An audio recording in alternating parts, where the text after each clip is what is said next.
మనసు నిండా శివయ్యనే నింపుకొని చూస్తే కాశీ ఒక మహాద్భుతం. మనం ఏదోలే అనుకునేవి కాశీలో పరమపుణ్యధామాలు.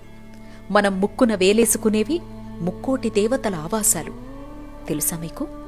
అందుకే కాశీని మనోనేత్రంతో మాత్రమే చూడాలి. మీరెప్పుడూ గమనించని, కాశీ వెళ్లినా అంతగా ఎప్పుడూ పట్టించుకోని ఒక మహాద్భుతాన్ని మీకు చూపించనా? ఈ పారే చిన్న ప్రవాహం ఏంటో తెలుసా?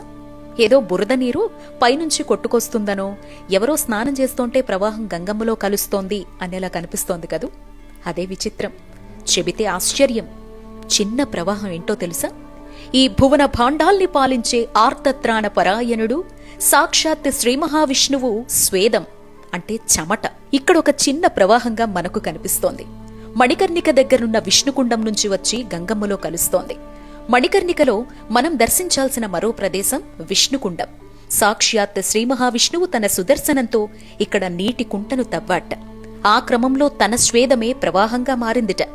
సతీదేవి చెవిపోగులు మణికర్ణిక అంటే చెవి ఆభరణం పడ్డటువంటి ప్రదేశం ఇది. అవి తీసి శివయ్యకివ్వాలనే తపనతో శ్రీ మహావిష్ణువు తన స్వేదంతో నిండేంత శ్రమపడి సుదర్శనంతో తవ్వినా చెవిపోగులు ఇప్పటికీ దొరకలేదుట. అలా నేటికి స్వామి వెతుకుతూనే ఉన్నారట. ఆ స్వేదమే ప్రవాహంగా మారి గంగమ్మలో కలుస్తోంది. ఆ కుండమే విష్ణుకుండం. కనుక మణికర్ణిక స్నానం తర్వాత ఈ కుండాన్ని దర్శించిన, ఆ స్వేదాన్ని తాకిన మన జన్మ ధన్యమే. జై కాశీ, దివ్యకాశీ, భవ్యకాశీ.